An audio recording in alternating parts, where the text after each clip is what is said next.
Es un gusto, amigos, el poder saludarlos por esta emisora amiga, la que a través de varios años nos ha dado la oportunidad de sostener como podemos una comunicación. Ahora, desde este cargo de presidente, pero sin olvidarnos que en el fondo no somos otra cosa que un vecino más, en una república donde nadie es más que nadie, y como tal, tengo que empezar por desearle a la gente general del país un futuro año venturoso, y muy en particular a la gente de la audiencia y a la gente de la radio. Toda una familia con los sueños, las esperanzas y los dolores que supone la vida. Y por ello, transmitir un gesto de confianza sin manija.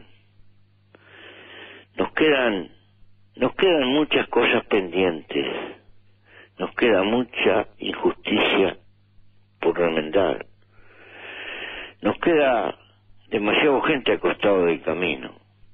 Hemos progresado mucho, las cifras son alucinantes, y aunque en el mundo existe un horizonte complicado, sobre todo por el lado europeo, el país está sólido económicamente, tiene un nivel de inversión comprometido que a uno le hace pensar que aunque el mundo tenga incertidumbres, el trabajo, que es lo que más importa, no va a faltar.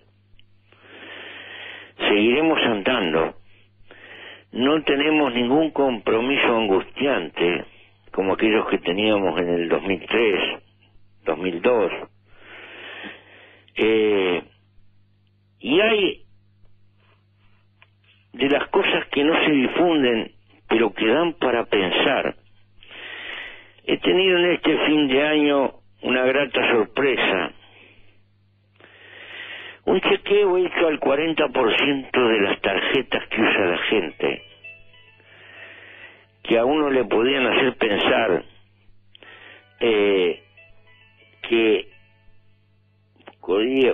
podíamos tener riesgos de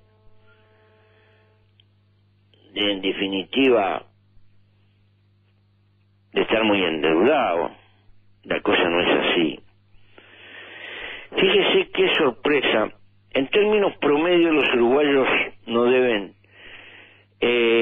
un 40-45% de la gente utiliza tarjeta, y tal vez sus deudas, más del 80% de la gente paga a fin de mes todo lo que ha consumido, es decir, no paga interés.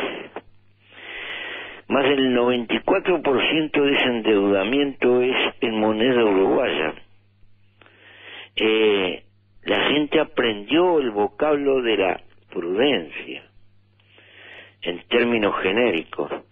Y cosa curiosa, el mercado de la tarjeta se está expandiendo, no en los barrios más ricos, ni en las zonas más ricas.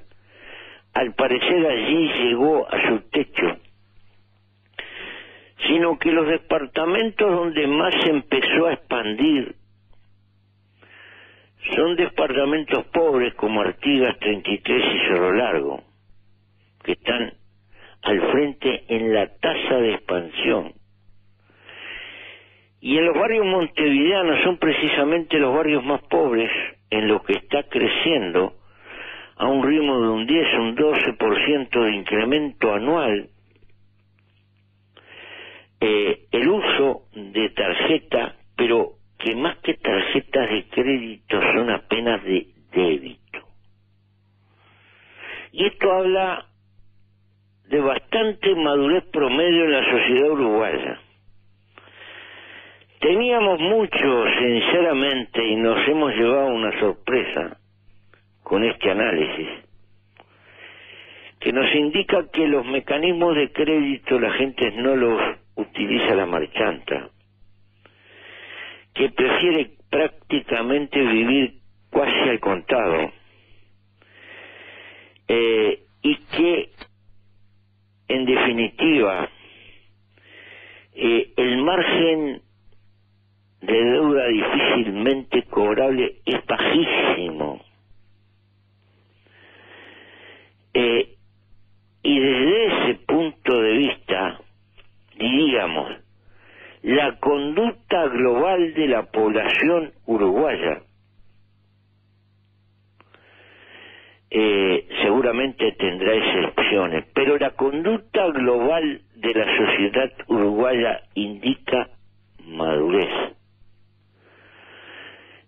indica precaución, y está indicando que aprendimos crudamente la amarga lección del 2002. Con este panorama, donde en esto que es fundamental el pueblo responde, se refuerza nuestra visión optimista y se refuerza la idea de que el Uruguay tiene un camino relativamente despejado, donde tal vez el incremento de la demanda está forzando un poco la tendencia inflacionaria. Y este factor sí lo tenemos que cuidar. Pero diríamos, luchando con vigor frente a este factor, y no tengo duda que se va a entender, no tenemos ninguna amenaza importante en el horizonte, por lo menos de las cosas constatables.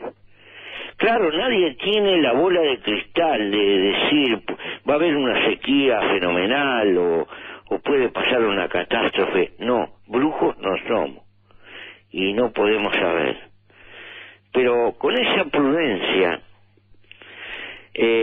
teniendo en cuenta que el país no tiene grandes compromisos por delante, que tiene un nivel de reserva importante, que si bien hay cierta tendencia a la baja de algunas cosas que vendemos, no es un panorama generalizado ni mucho menos angustiante. Sinceramente creemos que tenemos un año por delante que hay que mirarlo con confianza y con esperanza.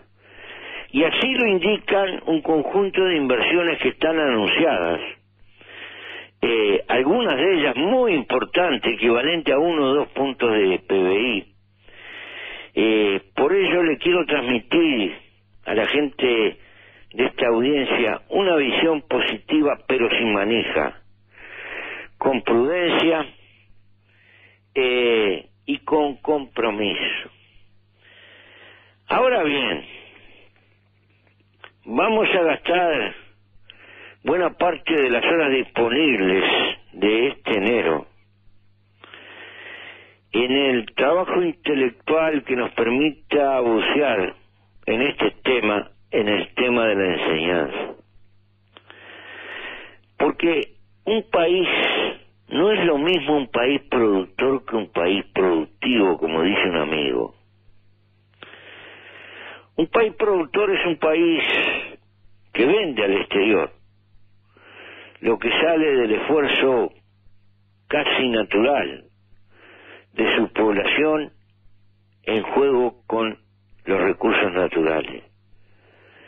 Un país productivo es aquel que constantemente trata de mejorar la calidad de su mano de obra, de su esfuerzo, tratando de mejorar la capacidad humana para ir mejorando la capacidad productiva y la calificación general del país.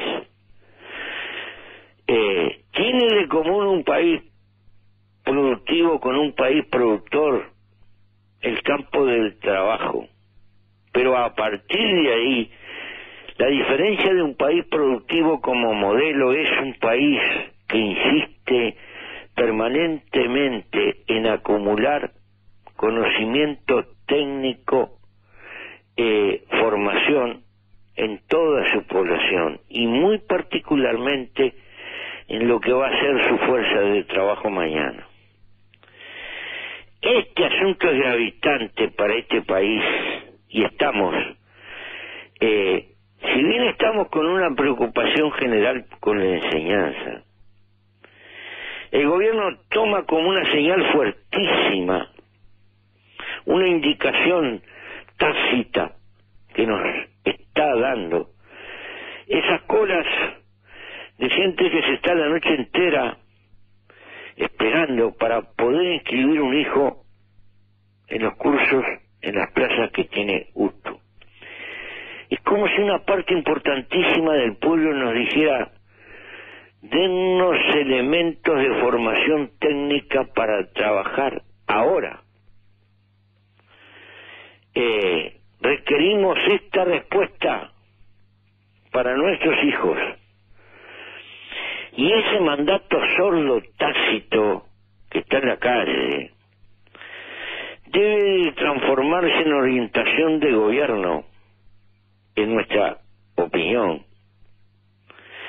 No podemos insistir en una formación unilateral de la enseñanza. Tenemos que contribuir en todo lo posible a que la gente aprenda a trabajar pensando y piense para trabajar, porque es una manera también de ir creando individuos integrales. No podemos dividir la educación en humanística y técnica, y no podemos transformar la educación técnica en una mera enseñanza de liceo. No hay que temerle a la diversidad. Hace mucho tiempo que tenemos a la UTU como una especie de hijo bobo. La hemos desmantelado, le hemos quitado capacidad. Y también cumple un valor formidable y debe de cumplir un valor formidable. No podemos negar la diversidad que nos pide la gente desde abajo, picaneada por sus necesidades, pero atosigados por las realidades. Durante mucho tiempo, durante demasiado tiempo, le hemos ido quitando prerrogativas y facultades. En el año 2000, sin que nadie diera cuenta, quedaron un montón de actividades por el camino que impartía UTU, y que significaban una oportunidad de formación importante. Todavía en el 2004 se detuvo la formación de maestros técnicos, que recién se va a retomar cerca del 2009. Pero las pérdidas fueron cuantiosas, porque al mismo tiempo desapareció capital instrumental. Hubo que volver a arrancar. Y no se forman los maestros técnicos por generación espontánea. Son una consecuencia de la continuidad y de la acumulación en el esfuerzo. Después, cuando el país tuvo exigencias tecnológicas, tuvimos que improvisar para formar soldadores rápidamente. Hubo que traer técnicos desde el exterior. Nos quejábamos que faltaba mano de obra calificada, pero habíamos cercenado las posibilidades de desarrollo unos años anteriores de la UTU. Pensar en un país productivo y no tener un vigoroso instrumento de formación técnica es un error garrafal. Y entonces, no podemos contentarnos con una visión de formación básica que en definitiva termina rebajando el papel técnico para creer que todos tienen que aprender rápidamente lo mismo y a partir de ese lo mismo tener una diversificación. Pensamos que los padres y las familias tienen derecho a elegir y nos están pidiendo desde el arranque acentuar algunas especializaciones que tenemos que instrumentarlas para que sean especie de créditos a futuro formativo y que permitan en el futuro a la gente trabajar y seguirse calificando, porque de lo contrario corremos el riesgo de formar una élite y dejar mucha gente por el camino. De todas maneras, creemos que la masificación de la enseñanza técnica